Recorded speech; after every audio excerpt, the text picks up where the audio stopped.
صبح خیر مردم شریف تاجیکستان نمی‌مانند همش خوب میشه صبر مردم شریف تاجیکستان این روزا همش میزگره باور کنید صبر خیلی چیز خوبی است ویدیو برای ما سه نفر ده سه خوینده سه به وطن ده حسین نشوری کلمرغ دوستان عزیز وقتی که من حسین اشور میگفتم قرش میکرده که چرا юрист номи мара хато гирифт хорошо حسین اشور ти чо далбаёб се нафар хати габроӣ мекунӣ ки ному фамилияи мара хато нагира ну хорошо حسین اشور ну хорошо حسین اشури калмар ва димаш салмон яъне берӯз илтимосон мекунам айда хубаш тамошо накунед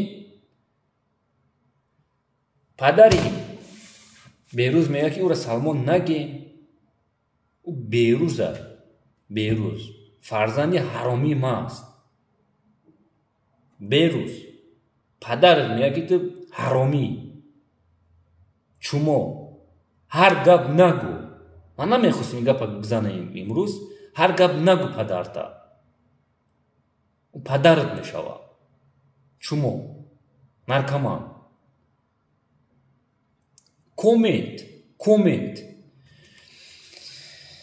ва сеюм муҳаммад иқболи гадо дина дар эфирмон хеле эфири хуб гузашт 1-2 минути саршавиша бизгароне ки часпид барои санксия а так качеса хеле хуб метавонед тамошо кунед уже мардам рӯз ба рӯз баромада гапи ҳақиқата гап задесанд зидди ида группаи запрещено экстремисти терроризм муҳаммад иқболи гадо син сатана бародар дар эфир гуфт ки чӣ ба иқбола аввал син сатанаш мегуфтӣ мо розие дига муҳаммад иқболи син сатанаш бигӯ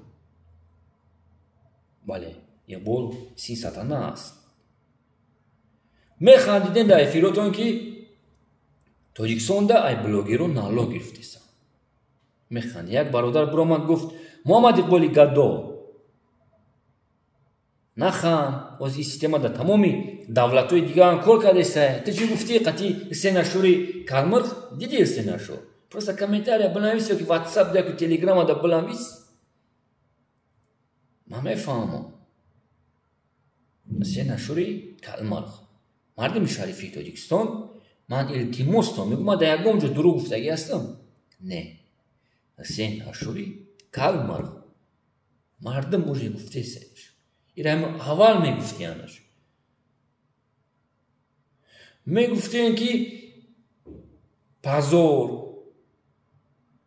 як шаҳрванд буро ман гуфт ин гапора гап назанед о дар европа мешава шумо хоҳад дидед ки европада чӣ дар кора пули блогеро 300 сол не только из Средней Азии вай Российская Федерация пеш будай европаи курнамаке ки имрӯз аюз бировардагие ки ай фашист халос шуд ки Российская Федерация конечно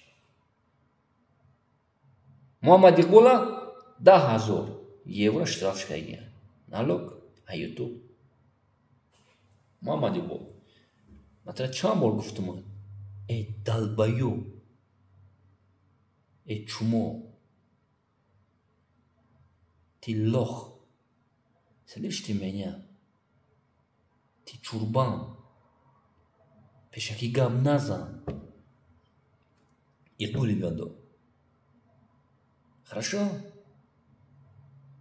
ты сучка крашеная дешевка позаборная ты коза ёбанутая вонючая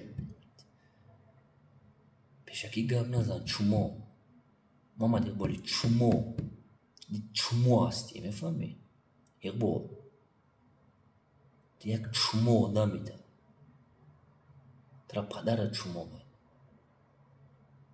просто пас гардезем буз ягон шаҳрванд нашнавада именно тра гуфтесам иқболи чумо ту син сатана ҳастӣ ба худои қасам мехӯрам имон май кофир боша Ты син сатанай.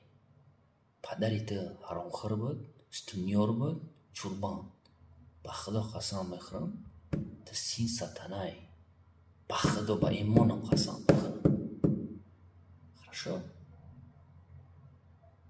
دیدی سخفه بشخیل مرده که اخی گاه میزن که فقط خودن گپوی ما را گوش کردی ده چمو ترا نوم تا چمو مونان دا کنه تو که سین ساتانا گدو خدا زده خدا بزنه چمو جواب میدی زمان جای نستویست و چمو تو جواب میدی так امروز محمد اقبال کمترکه میبخشین مردم شایفتویستان کمترکه سین ساتانا را فهمونده باشه محمد اقبال 10,000 евро штраф именно YouTube налог و حسین اشوری کلمرغا 5,000 евро از سلموندن نصیب باشد یک دکت گفتگی نصیب باشد یک 10-15 نفر شد با штрафی کلان حوضی پول نیست حالا که ایسو خفایو کچون ایسو خفایو کد ای بوم اکنشون ایسو خفایو با گپش میسته ما گفتم که این ازتی را میکنم کدومشون حوض این دین روز ما در افیر گفتم که ما уже ручка вараqa гирифтам ман группаи бисёри экстремистора хом кард барои ки исо хуфаю када метавонам ҳамин аст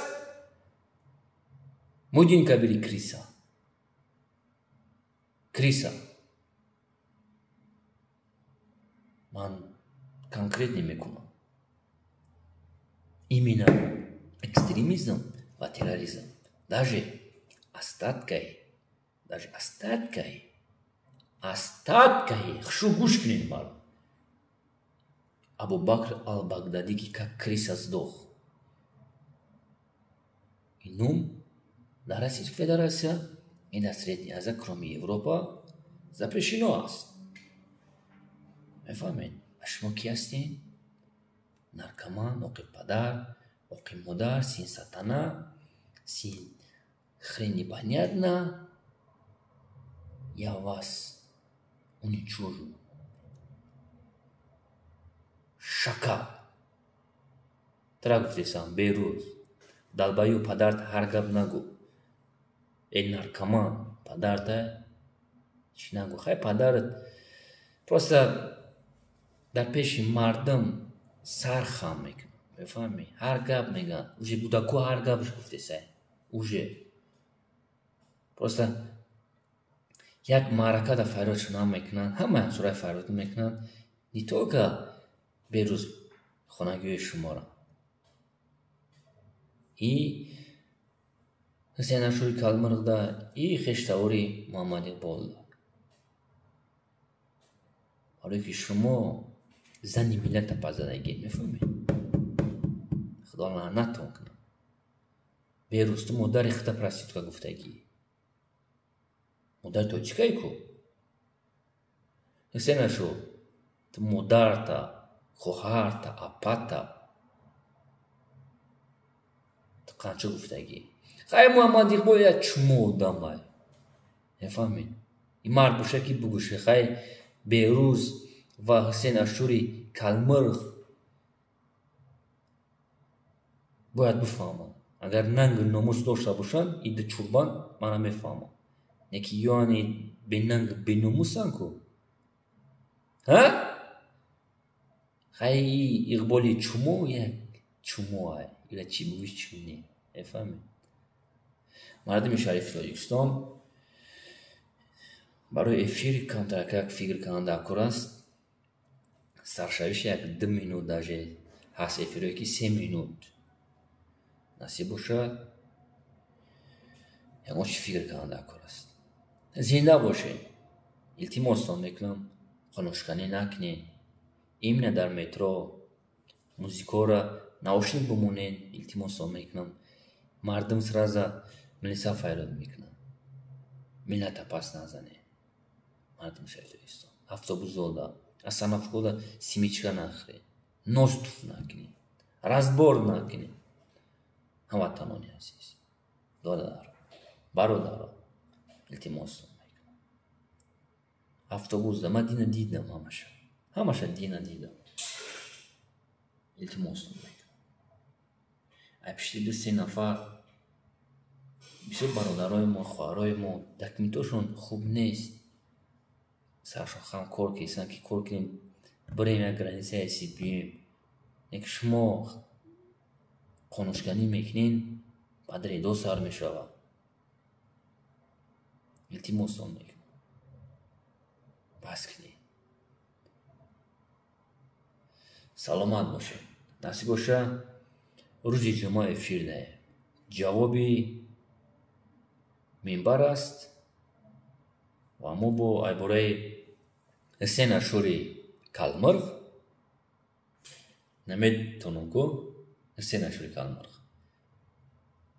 метонем ки як группаи бисёри экстремистҳо ҳани будурен дар канали Оянда ТВ суҳбат кунем, барое ки группаи экстремистҳои бисёр назариятҳои террористҳои запрещено дар ҷумҳурии исламии дар Россияи Федератсия ва Радиои Озодии экстремистҳо ҳар дас як какашка, три в одном, як какашка, ки ба тоҷикӣ нагем неприятная. ҳамхел аст. Радиои Озодӣ барои дар эфир бародари Асадуллои Алӣ мехоҳад судид кунад, бардор агар мара тамошо кунӣ, илтимосот мекунам, сабр, камтакак сабр кар. бисёр планҳо дорем. чисто экстремиста, чисто Радиои Озодӣ, чисто экстремиста. зинда бошед.